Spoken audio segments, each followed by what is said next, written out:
Okay.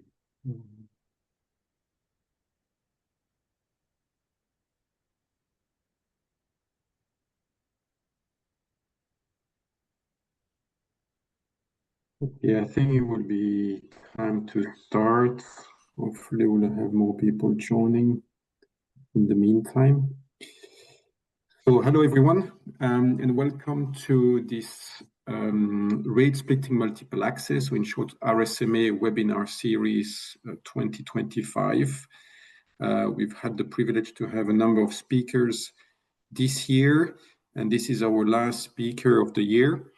We have today Professor Hamid Jafarkhani from the University of California at Irvine. Professor Jafarkhani is a distinguished professor at UC Irvine.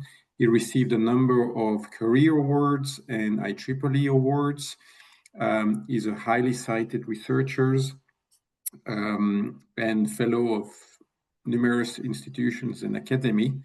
And he's very well known for his seminal work on space-time coding that I had the chance to read many times when I was PhD students in the early 2000s. So as usual in this webinar series, we're going to have a talk that we're going to last about 50 minutes. The audience will be muted during the talk, so if you have any questions, please use the chat and type your questions in the chat. And then we'll take questions at the end of the talk, where we will unmute a few people who wants to raise questions, or we're going to actually ask questions directly from the one written in the chat. Enjoy the talk, and Professor Jafarkhani, the floor is yours. Thank you very much.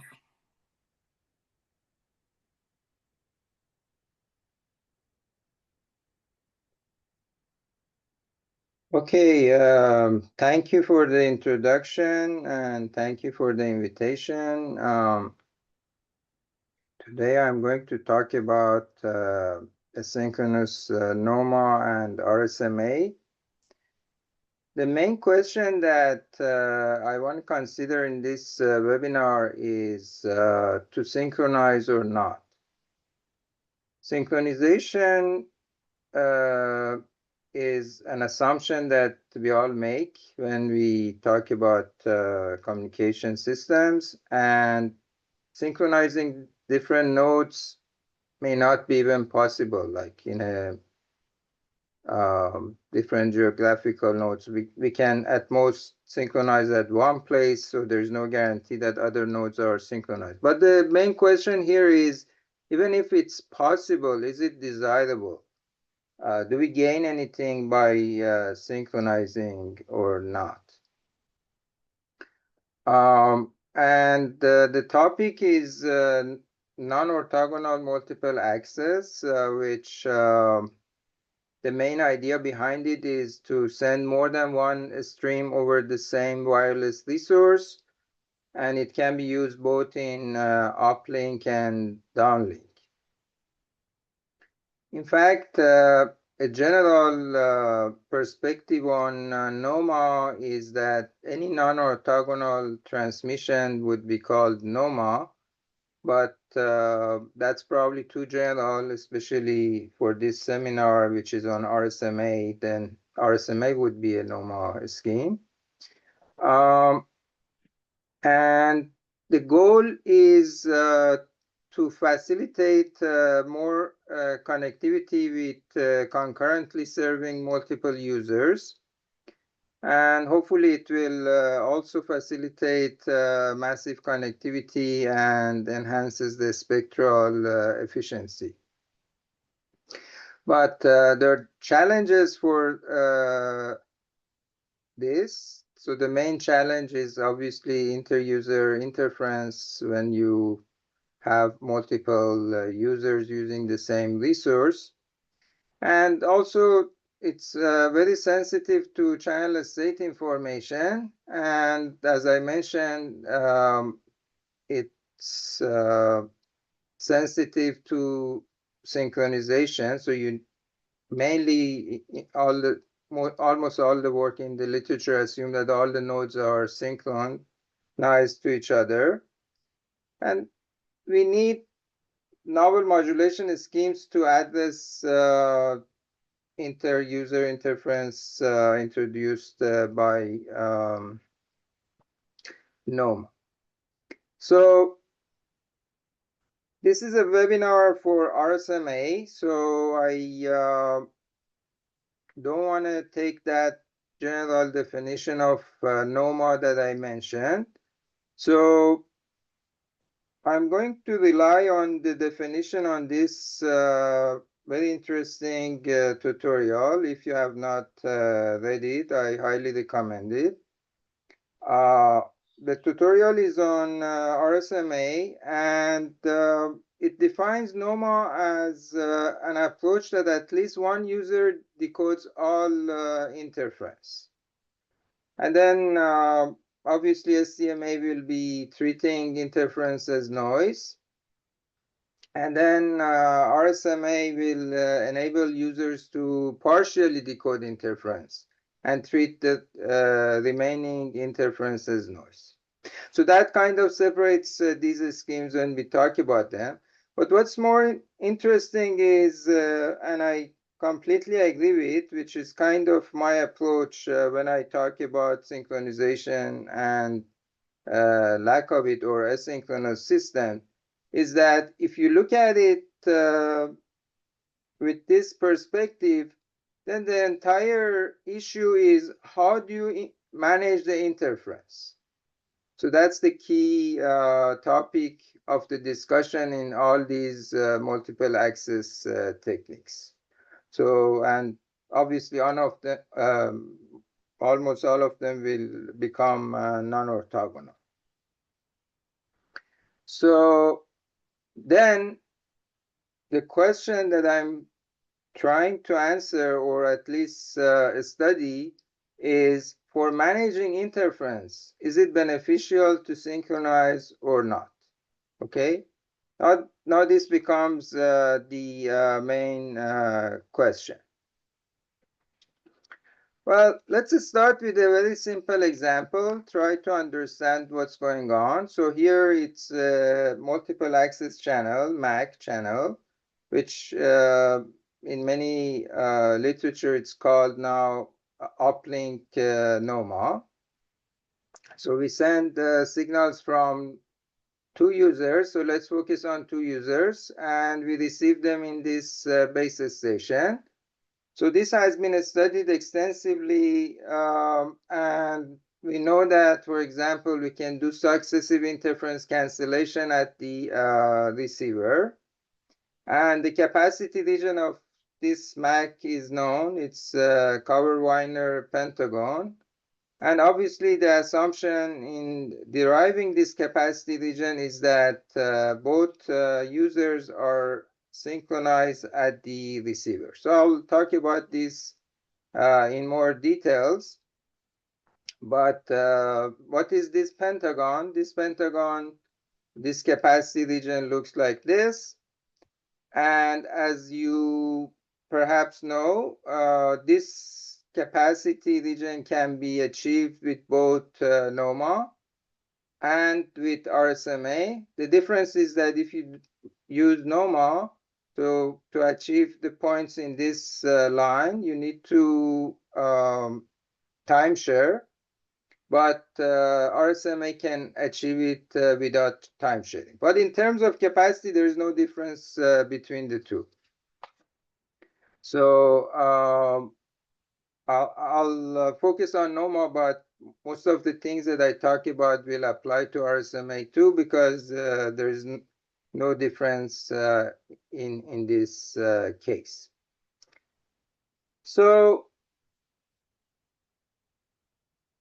now let's look at this simple two-user case and see how synchronization is done, or how we can design an asynchronous MAC for this two-user system.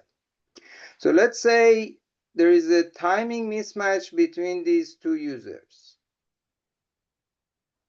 And I call it asynchronous NOMA for now, just because, as I mentioned, I'm going to focus on NOMA. So what does that mean? So when I have synchronization, so when I use a pulse shape like Lutley's cosine or any other pulse shape, so the peak of these two signals received from different users are going to be synchronized. So when I sample at this peak, I will get a linear combination of these two symbols. And then when I sample at the next symbol, because of the characteristics of the pulse shape, both of them will have a zero value. So there is no interference from adjacent symbols. And in fact, this is, as I will show soon, sufficient statistic for this. But now let's assume there is this time mismatch between the two signals. So with the value of tau times t, which is the period of sending these symbols.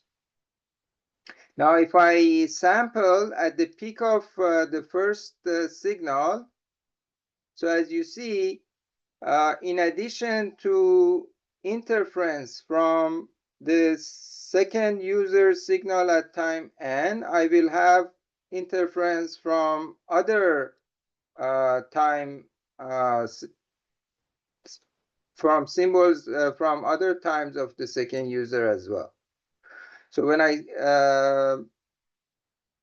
sample here, I will have at least these two, and there will be some other values that in most cases people ignore, but they exist. However, I can also have another sample, for example, at the peak of the pulse shape for the second user, which obviously will have interference from the first user, like both of these adjacent points. So I get two sets of equations, and I will add the inter-symbol interference to the system. Well, just let's define a few notations such that I can explain it in more details. So let's say I'm sending from user K these symbols, so n symbols, and I kind of absorb the power in these symbols to make the notation simpler. So I have a normalized pulse shape, P of t, and t, as I mentioned, is the period here. And I have noise. So this is the timing offset that I discussed. And obviously here I'm assuming that we know the channel, both at the receiver and also in later maybe at the transmitter. So this is also a kind of big challenge for itself that I'm not going to talk about today, but we have worked a lot on cases that the channel is not known as well. So this is the same system, and one can prove that the sufficient statistics when the two users are synchronous, and we have complete synchronization, is to have one sample at the peak of these pulse shapes.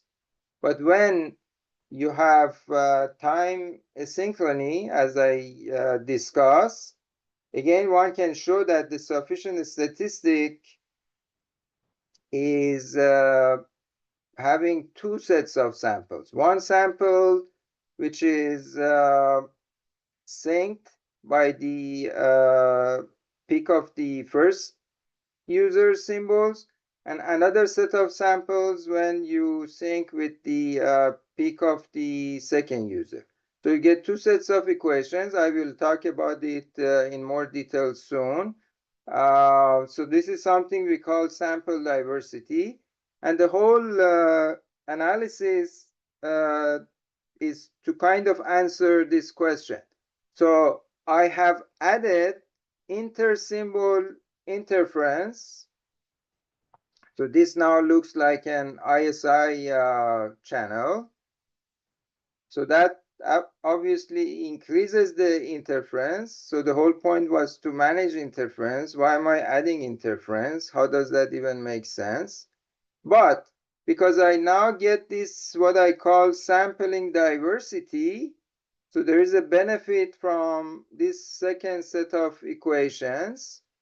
So now the question is, does this second set of equations, the sampling diversity, is beneficial, and its benefits is more than what I lose because of this inter-symbol interference? Okay, so that's what needs to be analyzed.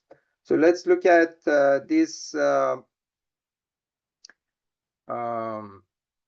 sufficient statistics. So I'm adding these timing offsets to the symbols, and this is, other than this added timing offset, everything else is the normal communication system for multi-user. So you're sending signals from k different users, you're sending n symbols. So these are the analog signals that you generate multiplied by the corresponding channels. They're added and noise is added. So at the receiver, you do match filtering and you sample. So when you do match filtering, you're convolving with that pulse shape. So you will have this pulse shape convolve with itself. And then you sample, so this is equivalent of this integral, just simple math. Again, keep in mind I have this time offsets here. So with a little bit of algebra, you can collect these two sets of samples and put them in a virtual MIMO equations. So the received signals, keep in mind, I'm talking about one transmitter, one receiver. But here I have received signals because of multiple sampling or sampling diversity at the receiver, and I am sending n symbols. But even for each block, this is a matrix now because of the multiple samples. And I don't want to go through the simple algebra here, but everything will be a function of the convolution of the pulse shape with itself, which happens in synchronized digital communication as well. And what we need to look at is the properties of these blocks, these matrices. And let's see how they behave. So first of all, these are Toeplitz matrices.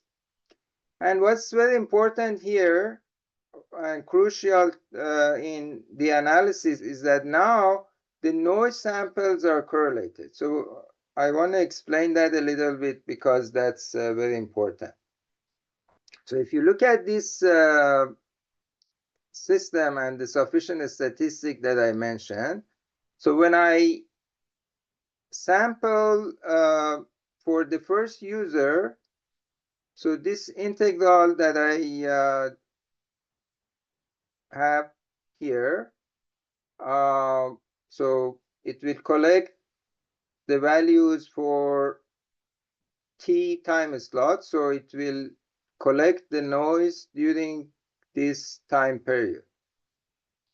So when I sample for the second users, so same thing. So I have the integral over this time period. And as you see, this portion is common between those two integrals. So I'm integrating the noise over this time in both of them. So then these noises for the first set of samples and the second set of samples will be correlated with each other. And if you calculate that correlation, actually that correlation also generates this RKL matrices that I discussed. Well, if you choose a kind of practical good pulse shape like square root Nyquist pulse, like root raised cosine pulse shape, you see that you have some other nice properties. For example, the diagonal submatrices will be identity and other properties that I will show you in an example soon. And if there is no timing offset, all these matrices become identity matrices, all these blocks. And in fact, you still, with this math, you get several set of equations, but all those equations will be identical. So it will not give you anything new. So you only have one independent set of equations. So just as an example to see how these R matrices look like.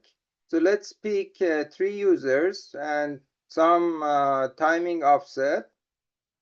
So like the second user has 20% offset with the first user, and the third user has 70% offset with the first user. Let's use rectangular pulse shape to make it easy. So the R matrix for this example will look like this. So as I mentioned, these diagonal blocks are all identity matrices, which means because this is synced to the first user, for example, here, so there's no interference. So I get the symbols. The symbols of the first user do not interfere with each other. However, the symbols of the second user will interfere with the symbols of the first user. And these numbers are 0.8 and 0.2 because the difference was 0.2. So in one integral, you have 80% overlap. In the other one, you have 20% overlap. And here, because the timing mismatch was 0.7, in one integral, you have 30% overlap, and in the other one, 70%. You can calculate similarly the interference of the first user to the second users, and so on. Okay, so this is how this matrix look like. Now the question is, this is a correlated virtual MIMO system. And actually, it's still a MAC channel, but with memory. So how do I calculate the capacity region for this system? Well, the capacity region of a MAC with memory actually has been calculated in 80s, so we know how to calculate it. So for a given pulse shape, we use this capacity formulation. I'm not going to go through the details here. If you're interested, you can look at the paper. But it's going to be a function of the power spectral density of the inputs of these users. And let's look at the properties of the solution. So obviously, if there is no time asynchrony, if everything is synchronized, we get the pentagon back. And one can show that actually this asynchronous transmission expands or enlarges the capacity region of a 2-user MAC. And also, we have this additional liberty to optimize the input power spectral density to even further enlarge it. So let me just show you results for one specific example. So if I have synchronous transmission, I get this pentagon, which we are familiar with. If I have a constant power spectral density, it enlarges this pentagon to this green curve. And if I optimize power spectral density, I can even further enlarge it. So one interesting fact is, unlike the synchronous case, here successive interference cancellation is not optimal anymore. It will enlarge the capacity region, but as you see here, it's not optimal. So the optimal strategy is not successive interference cancellation. So I call it a synchronous NOMA, but this does not follow the definition that I gave for NOMA. So you don't need to, if one of the users cancel all the interference of the other user, you would not get the optimal solution. Okay. So in that sense, you have to do something else, right? Well, I discussed these things. So one last thing I want to say about this system is that, in fact, based on the principles that I mentioned, you can design a receiver with modulation, coding schemes. You can transmit, receive, and you can achieve rates that you do not or you cannot achieve with synchronous system. So you can design practical systems with the specific coding and modulation that the kind of achievable rate is outside of this pentagon, which shows there is some thing that you cannot do with the synchronous systems. So now let's move on. Let's consider the downlink system. So for the downlink, again, simple example of two users. One can do what is called power NOMA, which is you cancel the interference of the weak user at the stronger user, and you decode with no interference. And for the weak user, you take the signal of the other user as noise and you decode, which gives you this these rate regions. So for the first user, there is no interference. For the second user, you have the interference from the first user. You can do it for K users as well. I'll do the same thing. So when I create these signals at the transmitter, now transmitter has access to all the signals. It's downlink. I will add this time asynchrony or timing offsets to each of these symbols. Okay. So everything else is the same. This is the only thing that I added. So I receive it at different users with their corresponding channels and noises. So this part does not change. Again, if I do look at the sufficient statistic, the sufficient statistic includes oversampling K times, each time synced with the signal of one of the users. And I will get these equivalent MIMO systems.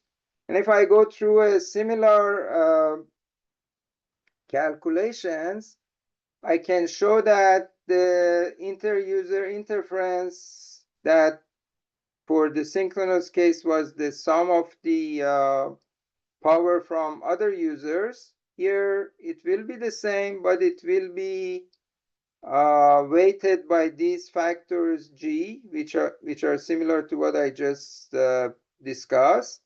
And I can prove that these factors are actually less than or equal to 1, which means overall the interference will be lower. So that's one advantage that I will get with these timing mismatches. But in this case, because it's downlink and I have control over everything, I have this virtual MIMO system with the similar R matrix that I showed earlier. Now I can do design precoders. I can do power allocation. I can do what we do with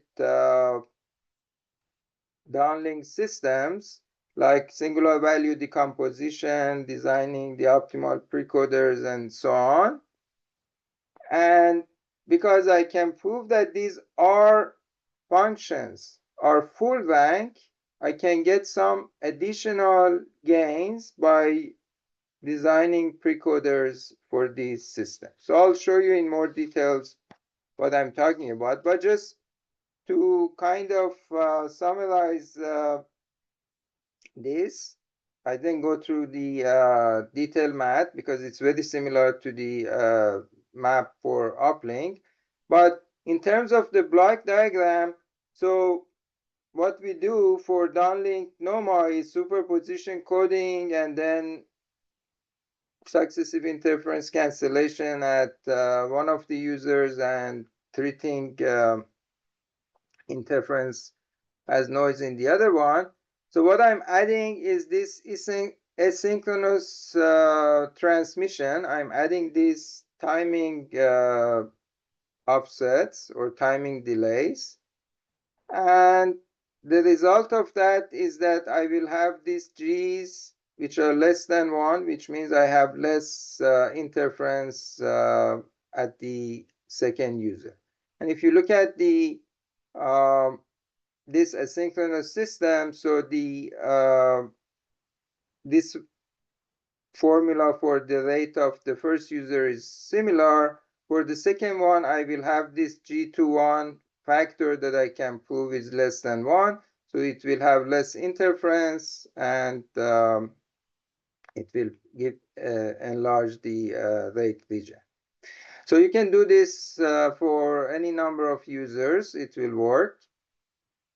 And as I mentioned, because of that R values, I can do pre-coding, I can do post-processing, and then I can kind of separate these two users and make it kind of symmetric. I don't need to do ISI, and I can improve the results that way as well.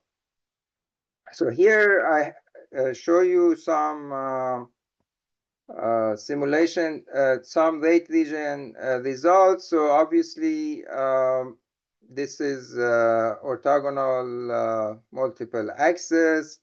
This is the synchronized, the green is the synchronized NOMA that we are familiar with. And by adding those time asynchrony, I get some gain, which depends on what kind of pulse shape I use and how much time delay I add. And one can show that in this case of two users, actually the optimal time delay would be half, which is the red curves. And then this one is the case that I do singular value decomposition. I do the pre-coding. It will provide some additional gain. Well, the interesting thing is that this was for a channel that, when does NOMA perform the best? If the difference between the two channels is more, right? So here, like one channel is 10 times better than the other. So if I pick two channels that are the same, there will be no gain for NOMA. So NOMA and orthogonal multiple axis will be the same because the two channels are the same. However, here, as I mentioned, the optimal strategy is not to suppress all the interference of one of the users, because that would not obviously gain you anything. So you see that here, despite the fact that the two channels are the same, I can still get some gain by adding asynchrony, and the other solution, which is based on singular value decomposition, also gives me more gain. So you can do it for more than 2 users, for 3 users, and so on. So why am I talking about this? Because I want to start talking about how these things can be applied to RSMA. Because in this case, RSMA will be different from NOMA. And RSMA has 3 components, right? So the common and 2 private components. So I need to work with the 3D version of this. So in fact, here I'm canceling the interference of the other 2 users in the regular NOMA when I have 3. For RSMA, that's not what I do. So I have 3 components, the common, private for the first user, and private for the second one. So the values of the interferences will be different, because some of those interferences I will not cancel, but still we get some advantage here, and I will talk about this in more details. So to talk about this in more details, let's consider the multiple antenna scenario. So here I have M transmit antennas, and the formulas are very similar. Obviously, now I work with these vectors instead of scalars, and but the matrices that I will get, the dimensions will be different, but the format is the same. So, and the main idea again is that I add this timing asynchrony. So this is more or less the same formulas. So if you don't have this timing asynchrony, everything else is the same. So you receive the channel multiplied by what you send plus noise. You do what I said, which is you sample at the peak of each user signal, so you get different samples as your sufficient statistic. You collect them in this MIMO formula. And again, as I mentioned, you can use the receiver designs from the MIMO literature because this looks like a virtual MIMO. To be able to go through the details and kind of show you the advantages of what I described, let's focus on a 2-user case. So this is an RSMA webinar. You're all familiar with this 2-user RSMA, but just to establish the notation, maybe I should go through it very quickly.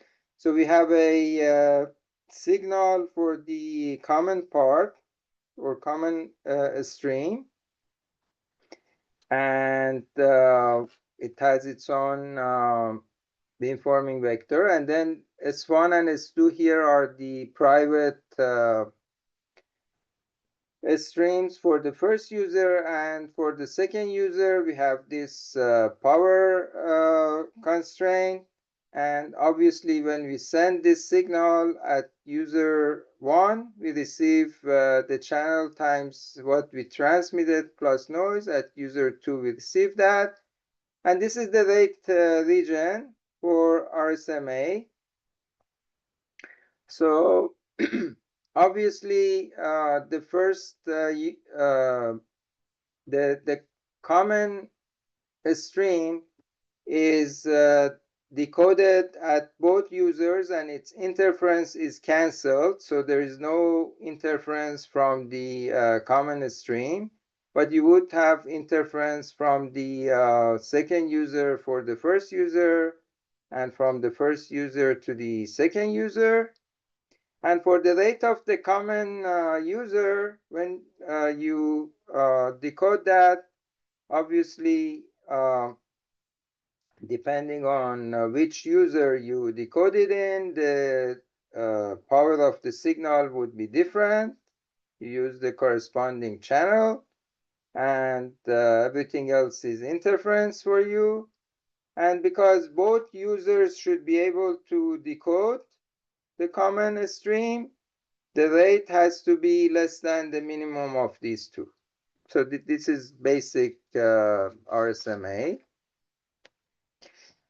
A kind of, well, obviously in this case, the challenge is how do I design these vectors, these precoding or beamforming vectors, W1, W2, and WC. How do I allocate the power and so on? A simple case is if I use zero forcing to get rid of these two interference terms. So this is equal to 0, this is equal to 0. That's how I design W2, and that's how I design W1. So if you make that simplification, then the formulas are simpler. Now the question is, what is the optimal beamforming vector for the common stream to maximize the rate of the common stream? And the details are actually in this paper. So far, I'm just following that. What I want to show you is that I want to show you that this asynchronous method that I mentioned will work for this as well. So I'm picking several examples from the literature. I apply the same techniques and I show you that it works. And then we look at the results of, how does it look like. But anyway, going back to the solution provided in this paper, you just normalize this channel. The problem becomes a max-min problem. You want to because you had these two terms. So you want to, so the minimum of these two terms, so this is the normalized version, right? So the minimum of these two terms will give me the rate for the common stream. So I want to maximize the rate of the common stream given a constraint on its power. So the solution is a linear combination of the two channels. And this is kind of the block diagram of this system. Again, everything is from the RSMA literature. So far, I have no contribution. So it works for K users as well. It just, this zero forcing has been added to simplify the design for the beamforming vectors of the private messages. And the problem is how do we maximize the rate or signal to interference ratio for the common stream. And then the decoder works as well. So when I add these timing delays or timing offsets, tau1t and tau2t intentionally, I can show that same thing will work. So the only difference is that now when I look at the rate for this common stream, I will have these two coefficients added. And again, similar to the previous examples, these two coefficients are less than 1, which will reduce the interference and give me some advantages. Again, this is the example from that paper. So we have two channels that are different in strength with this gamma factor, and then there's this theta rotation which makes them aligned or misaligned. So if they're aligned, obviously, or if we have large correlation, a small correlation, and medium correlation, different solutions will be dominant for the RSMA, as explained in RSMA literature. So for example, when I have large correlation and large channel gain differences, RSMA becomes normal and they collapse into the same solution. If I have a small correlation and medium channel gain differences, then SDMA is dominant and is very similar to RSMA. And in the middle case, RSMA outperforms both. But the main point here is that because of these GC factors, when I have a synchronous version of these solutions, I get some improvement. So for 2 users, the improvement is a little bit, but it works and you have these improvements.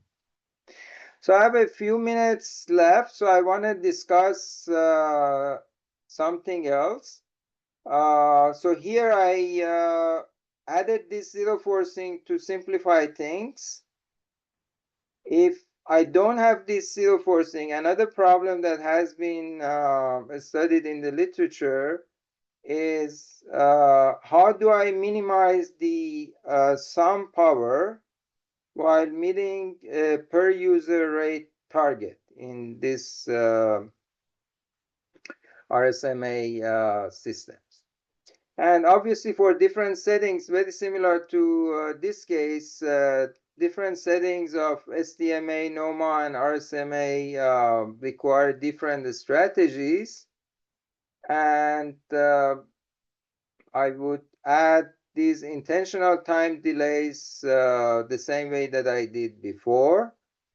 But this is much more complicated now. Each scenario results in a very complicated optimization problem because we have the design of the beamformers, the power allocation, and all those things.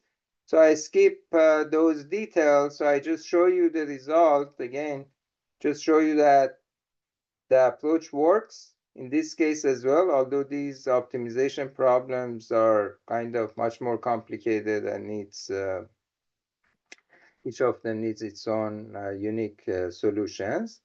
But again, from the literature, this is something people have studied. So you pick, in this case, you have 4 antennas, you pick 2 channels, and you have, as I mentioned, some rate target per user, and you minimize the sum power. So these are the solutions. So in this scenario, SDMA is optimal. And you see that the optimal solution happens when the common rates of both users are 0, which results in SDMA. And these are the powers of different schemes. So, and you see you get about 1% advantage when you have a synchronous case compared to the synchronous case. In the case that NOMA is optimal, which means there is no common rate for the second user and for the first user, and the second user decodes all the interferences. So it happens here, right? So the optimal solution is here.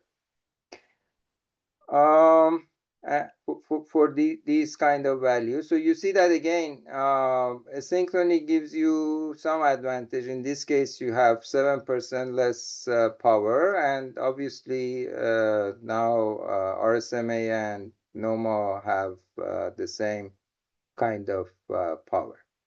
And in the case that RSMA beats both NOMA and SDMA, which is a case in which both of the common rates are non-zero, And here the solution happens when the common rate is 3 for the first user and 1 for the second user, then you get about like 9% advantage. So the whole point here, and I'm running out of time, is that in all these cases, I can add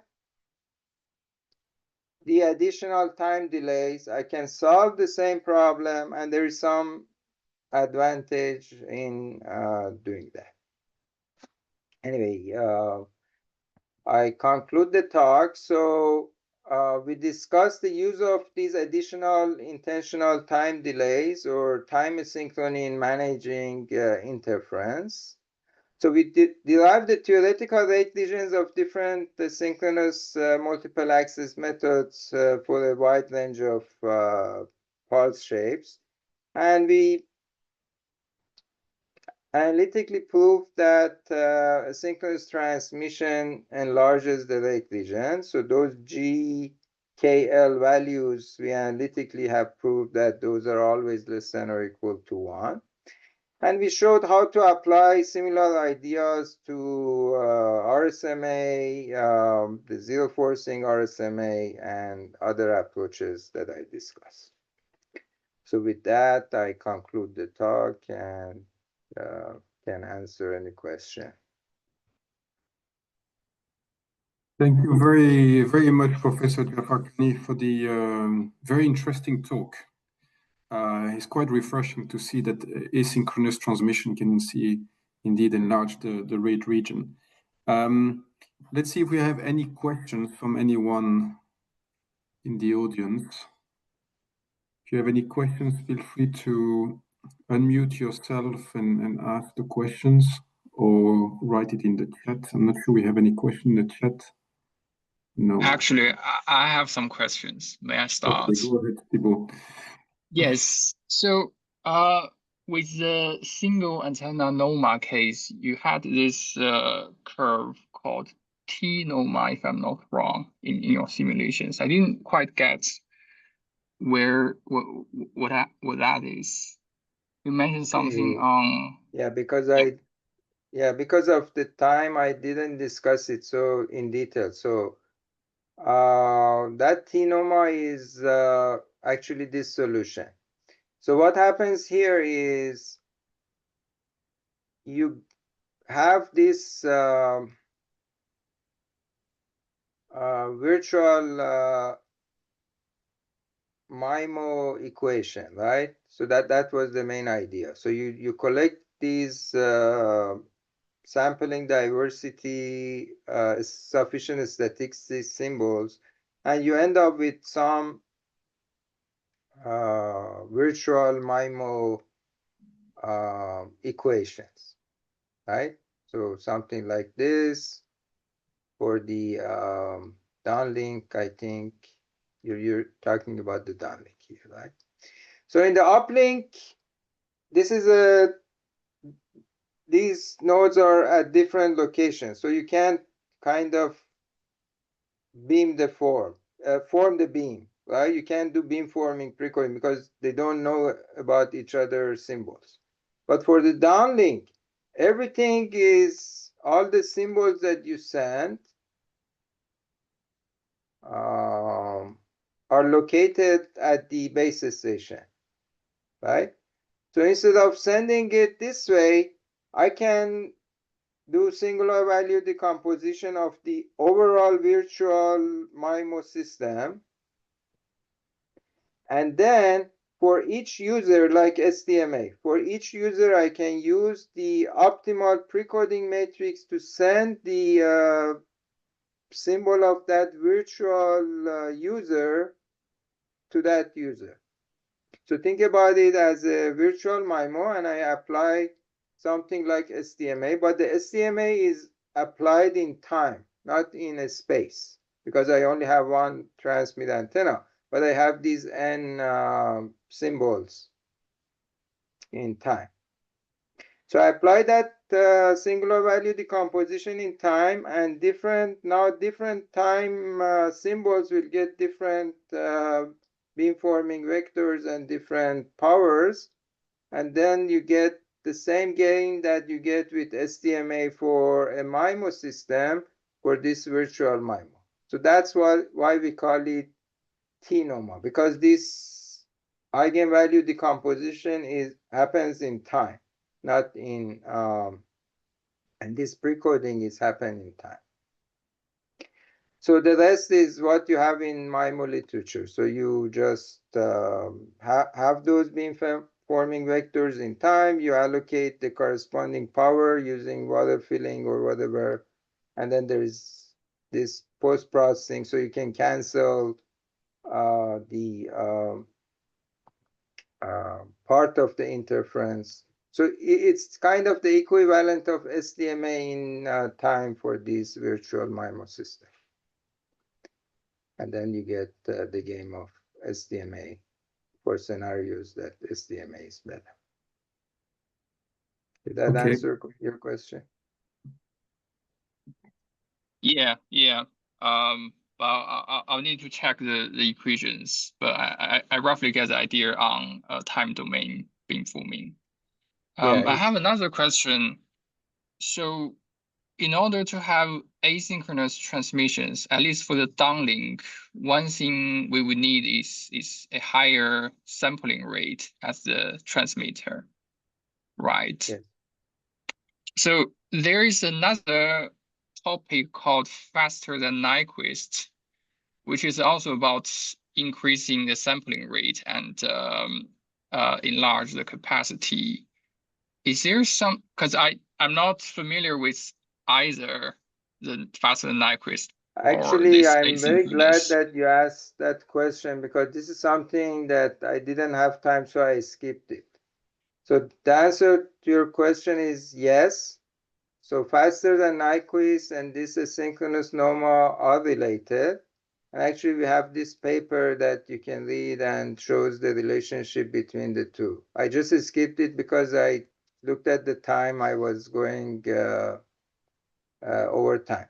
And exactly what you said. So that's where the gain comes from. So you're kind of it's as if you're sending faster than Nyquist, and then we know there is a gain doing that, and obviously there is also a downside, which is you have some out-of-band emission because of that, right?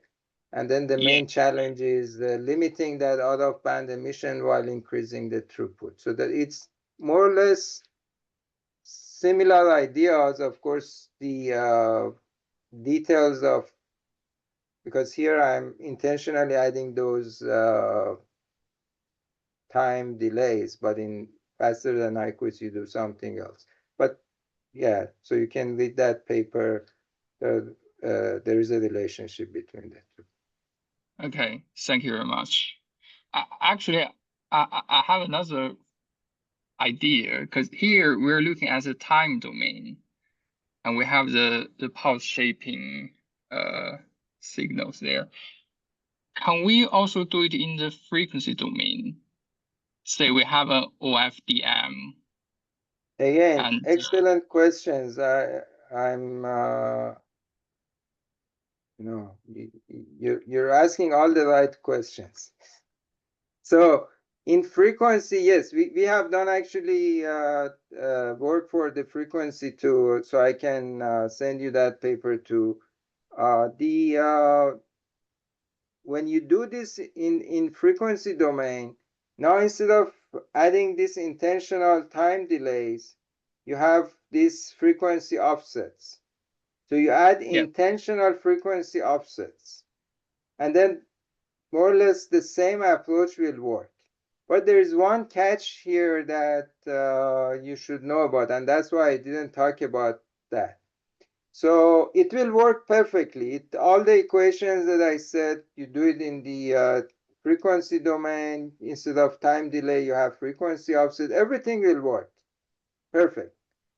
The only issue is that for frequency, usually people use OFDM, right?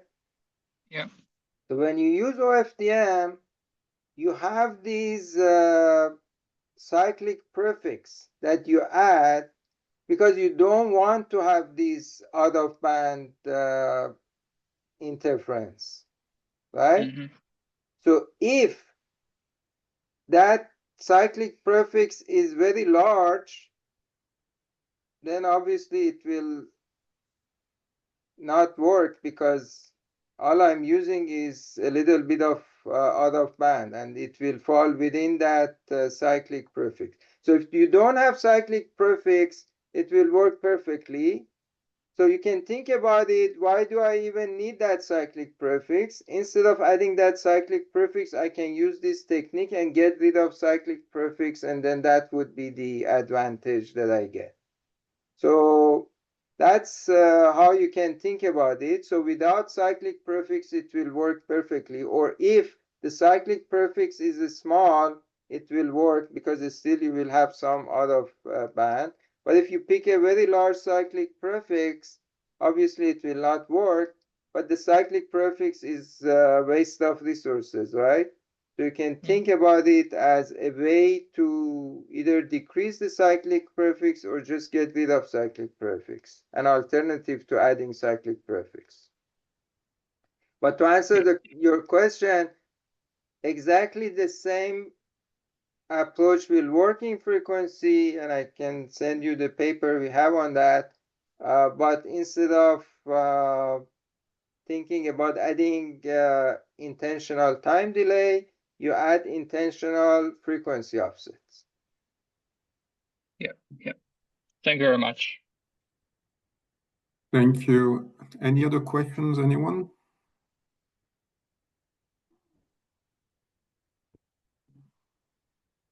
Okay, I don't have any questions. Actually, I have some questions also. On the uplink, so to achieve this enlarged rate region or capacity, I'm not sure, is it a rate region or capacity region that you get there, for instance, in red? Yes, this is a capacity region. Or is it really capacity region? Okay. Yes. So can you give some insight on how you achieve that capacity region? What do you do? Well, what you do is very similar to how we design the receiver. So you kind of do a sequence detection. And mainly what you do is, okay, so theoretically what's going on is that you have this MAC with memory, right? So if you look at the proof of this theorem, the main issue is how you deal with these power spectral densities. So you kind of optimize the power spectral density of these Gaussian signals that you transmit, which that means kind of you do this sequential decoding in time because, you know, it's power spectral density. When you change the power spectral density, you're changing the duration of things that you do in time, sequential decoding in time as well. So the main catch in terms of achieving the capacity region is to find the optimal power spectral density for those Gaussian inputs. And practically, what we found is that this, to kind of design you know, remember I said we designed the system that actually works. So that means you kind of do sequential decoding, which is very similar to a trellis-based equalization using, you know, Viterbi algorithm or BCJR. So you need to do some, because there is correlation, you need to do something in time in terms of equalization and things like that. Of course, like any other capacity achieving approach, you have some power allocation similar to water filling and other stuff as well. But okay. The main difference is this kind of trellis-based equalization approach. Right. And at the transmitter on the uplink, is there any benefit of splitting the messages or not? That I have not looked at, and that is an interesting thing to look at. There might be, I don't know. The reason I didn't do it was, and now that you mention it, there might be, is that, as you know much better than me, for the synchronous case, there is no advantage in splitting. So that's why we didn't look at it. But actually, after I read your tutorial, which it was a great tutorial, by the way, I recommend it to everybody. So this asynchronous is not like NOMA. It's not that one user cancels all the interference of the other user and the other user takes care of the other one just as noise. So because of that, and because of all these other things like power spectral density optimization and so on, my answer is I don't know. There might be an advantage. I don't know. Okay. Well, maybe you want to look at it, or you know better than me on these RSMA things. So I don't know if obviously RSMA should be able to achieve this one, but it may even do better. I guess that's your question, right? Well, I mean, you say it's a capacity region, so I guess it does not achieve better than that, obviously. But no, it can do better in terms of gaining similar things like here.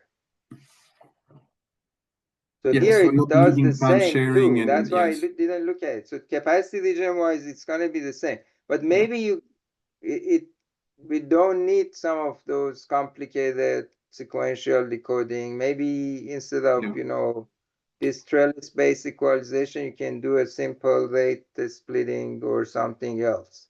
Yeah, of course, in terms of the region itself, you can do better. Yeah. But in terms of the